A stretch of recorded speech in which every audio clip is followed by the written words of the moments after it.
Gdzieś wysoko, w majestatycznych, ośnieżonych Himalajach, rozciąga się kraina, która widziała więcej zdrady niż miłości. To Kaszmir, odcięty od reszty świata murem niedostępnych szczytów, był tyglem politycznym, w którym królowały zawiść i intryga. Rządziły tu nie mity i bogowie, lecz trucizna, sztylet i chłodna kalkulacja. Nasza historia zaczyna się w tym świecie, surowym, ale pełnym niebywałego przepychu. W połowie X wieku, około roku 920, w rodzie Lohara, książęcej rodziny z pogranicza Kaszmiru, przyszła na świat dziewczynka, której przeznaczenie wydawało się naznaczone fatum. Otrzymała imię Dida. Narodziny, które dla innych były świętem, dla jej rodziców stały się źródłem gorzkiego zawodu. Didda urodziła się z licznymi fizycznymi ułomnościami. Miała zdeformowane stopy i nogi. Była chromą, niezdolną do samodzielnego poruszania się. A co gorsza, w tamtych czasach uważano, że ma tylko jedno sprawne oko.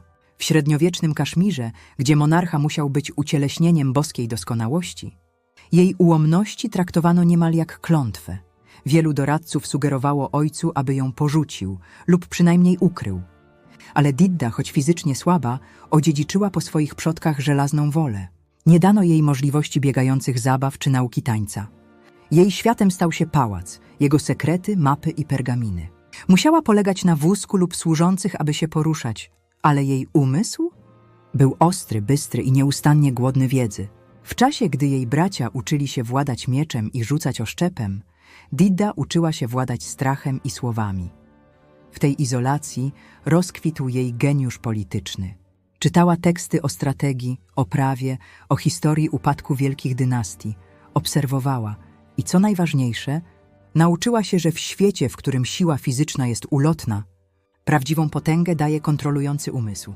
Jeden nieobecny wzrok, jedno nieruchome oko, jakby utkwiło w innej rzeczywistości, sprawiało, że ludzie czuli się nieswojo, niepewni, czy Didda patrzy na nich, czy widzi już ich koniec. Była jak pająk w rogu pałacowej komnaty, nieruchoma, ale świadoma każdej wibracji podłogi. Jej status jedynej księżniczki z ułomnościami oznaczał też, że była jedyną, która mogła uniknąć intryg związanych z przejmowaniem tronu. Konkurenci ją lekceważyli. Nie była zagrożeniem. Była tylko chromą dziewczyną, a to dawało jej największą przewagę.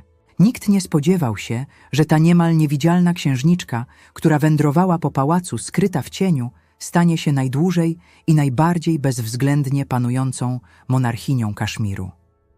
Los przygotowywał ją do roli, do której nikt inny nie był gotów, do rządzenia światem, który widziała tylko jednym, lecz przenikliwym okiem.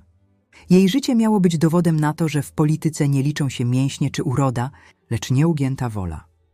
Gdy Dida osiągnęła wiek małżeński, jej ojciec, chcąc pozbyć się jej z głównego pałacu, zaaranżował dla niej sojusz polityczny o ogromnym znaczeniu. Miała poślubić Kshemaguptę, króla Kaszmiru.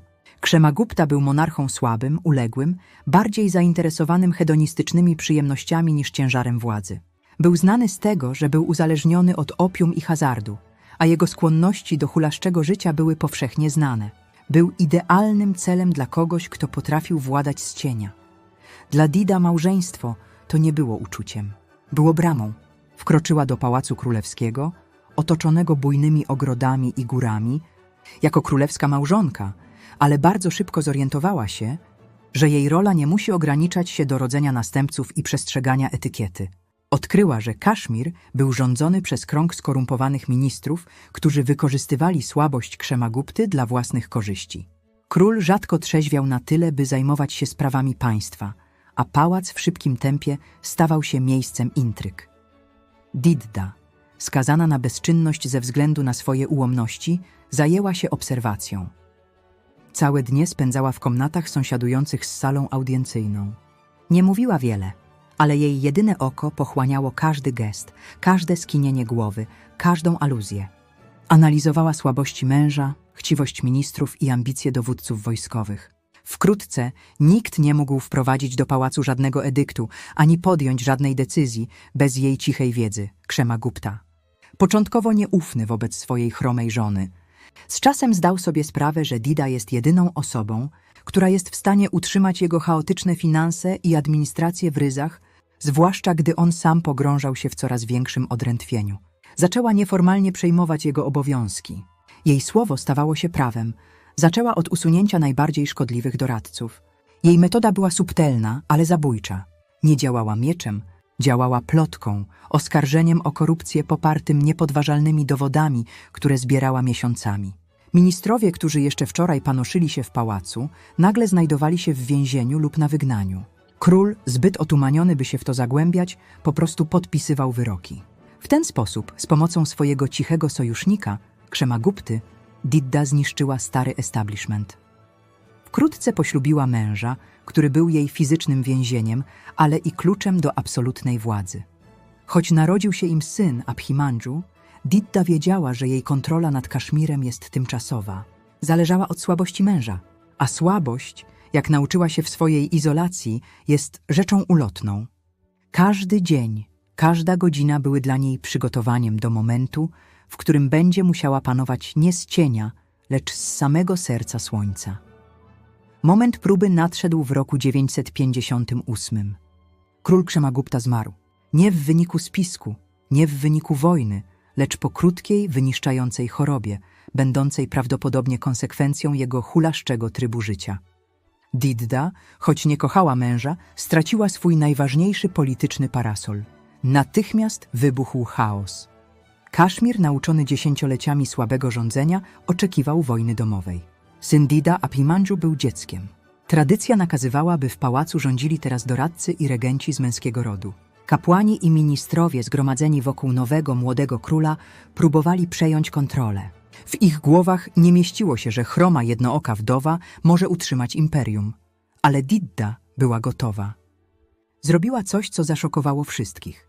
Choć obyczaje nakazywały jej popełnić sati, rytualne samopalenie na stosie pogrzebowym męża, Didda odmówiła. Wysłuchała płaczów i lamentów, ale gdy próbowano ją zmusić, jej jedyne oko przeszyło zgromadzonych tak intensywnym spojrzeniem, że nikt nie odważył się jej tknąć. Jej siła woli była potężniejsza niż tradycja. Oficjalnie objęła regencję w imieniu syna. Nieoficjalnie natychmiast rozpoczęła krwawe czystki. Jej pierwszym celem stali się dowódcy wojskowi, którzy sprzeciwiali się jej władzy. Wykorzystała swoją sieć szpiegów, stworzoną w czasach małżeństwa, do zbierania dowodów na korupcję i nielojalność. Wyroki śmierci spadały szybko i bez ostrzeżenia. Jedną z najgroźniejszych frakcji była grupa potężnych ministrów znana jako Tantrini. Posiadali własne armie i byli przyzwyczajeni do manipulowania słabymi królami. Didda nie mogła ich pokonać na polu bitwy, więc postanowiła ich wykrwawić. Fałszowała listy, tworzyła intrygi, w których oskarżała jednego ministra o zdradę drugiego. Wybuchła panika, a Tantrini, zajęci wzajemną walką, nie zauważyli, że tracą poparcie armii i ludu. W końcu Didda w precyzyjnym wojskowym manewrze kazała zabić ich przywódców. W kaszmirskich kronikach Raja Tarangini Kalhany mówi się o jej paranoicznej potrzebie kontroli. Historycy pisali, że Didda nie pozwalała, aby ktokolwiek poza jej najbliższymi zaufanymi osobami zbliżał się do niej, a większość spotkań odbywała się za zasłoną. Jej fizyczne ułomności stały się jej atutem. Nikt nie wiedział, co dokładnie widzi, co planuje i jak się porusza. Była cieniem rzucającym wyroki. W tamtych latach zyskała sobie najgroźniejszego zaufanego sojusznika i kochanka.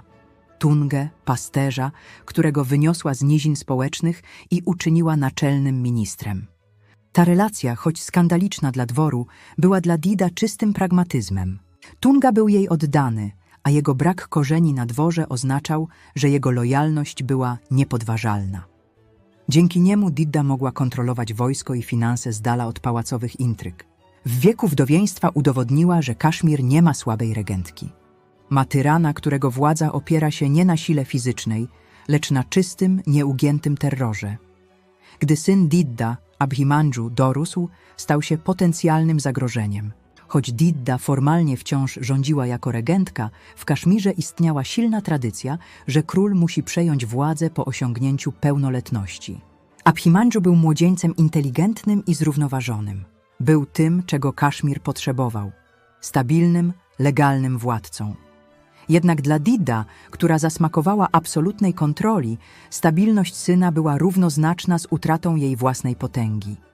Królowa, która przez lata poświęciła swoją godność, bezpieczeństwo i reputację, aby rządzić, nie zamierzała oddać tronu, który wykradła chaosowi.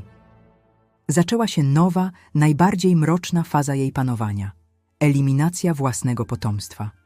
Kiedy Abhimandżu miał około 20 lat, nagle i niespodziewanie zachorował. Jego śmierć była szybka i, jak to często bywało w historii Kaszmiru, wygodna dla panującego regenta. Choć kroniki nie oskarżają Dida wprost o morderstwo, fakt, że jej syn zmarł tuż przed objęciem pełni władzy, jest jednym z najczarniejszych punktów w jej legendzie.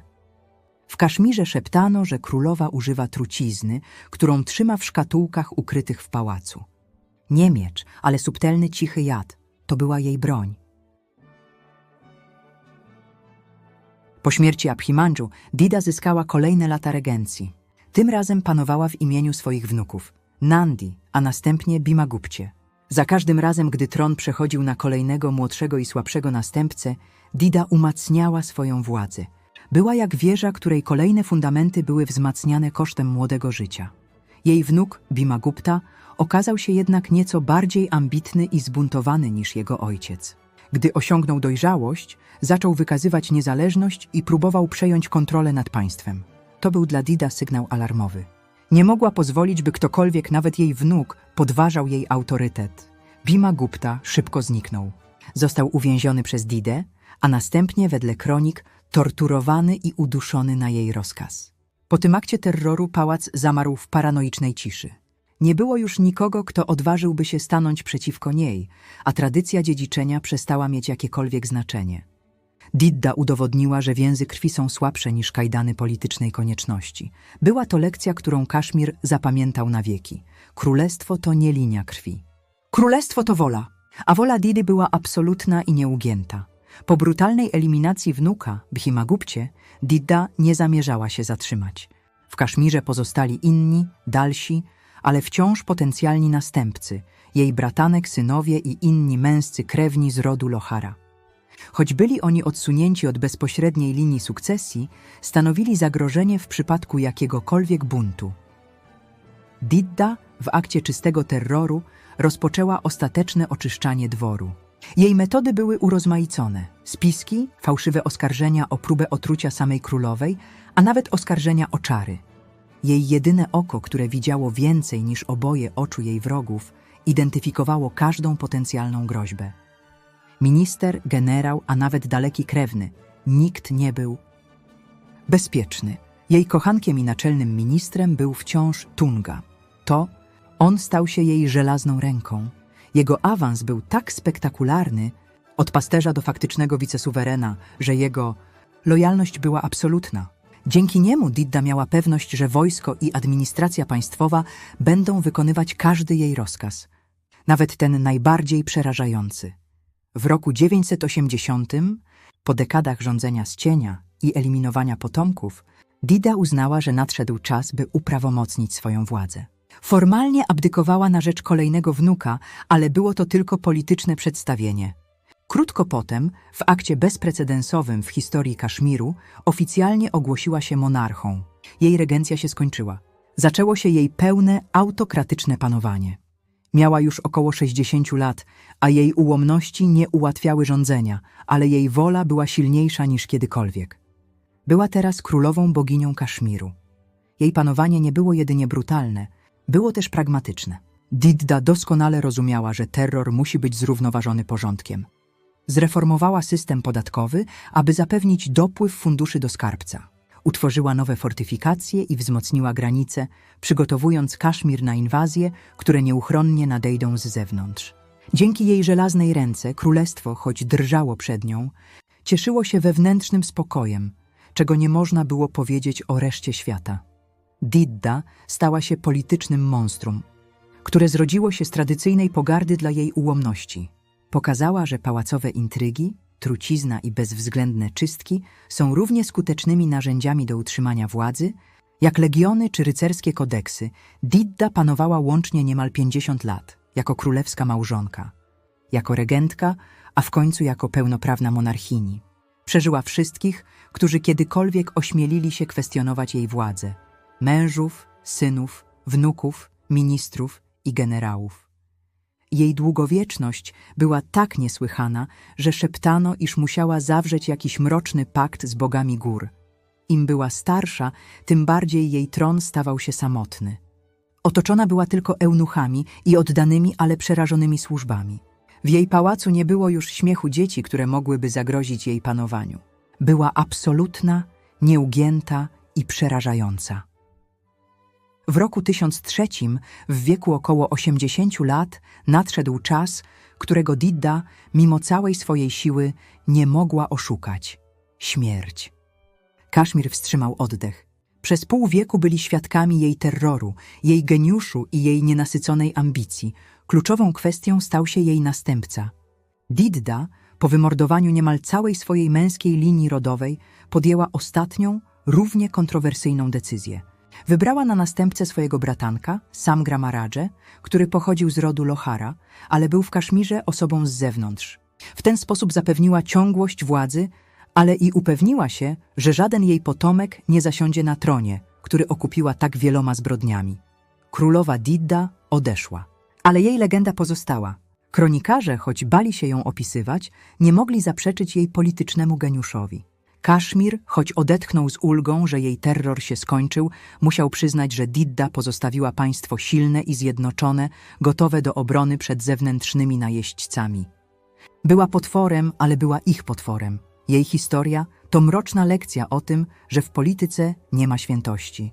Jest tylko wola, kalkulacja i zdolność do przetrwania. Była chromą, jednooką kobietą, która dzięki czystej, nieugiętej ambicji rzuciła wyzwanie męskiemu światu. Rzuciła wyzwanie bogom i rzuciła wyzwanie samemu przeznaczeniu. I wygrała. Historia Diddy to studium bezwzględnej władzy. Czy była ona geniuszem zła, który utrzymał państwo dzięki terrorowi, czy też jedyną osobą, która w erze chaosu miała siłę, by zapewnić Kaszmirowi stabilność? Pytanie do Was, co było główną siłą Diddy? Jej polityczny geniusz, strategia, czy jej bezwzględność, terror? Zostawcie swoją opinię w komentarzach. Jeśli ta mroczna historia o intrygach z Kaszmiru Was wciągnęła, koniecznie zostawcie łapkę w górę i zasubskrybujcie kanał, aby nie przegapić kolejnych opowieści o władcach, których brutalność zmieniła bieg historii. Do usłyszenia.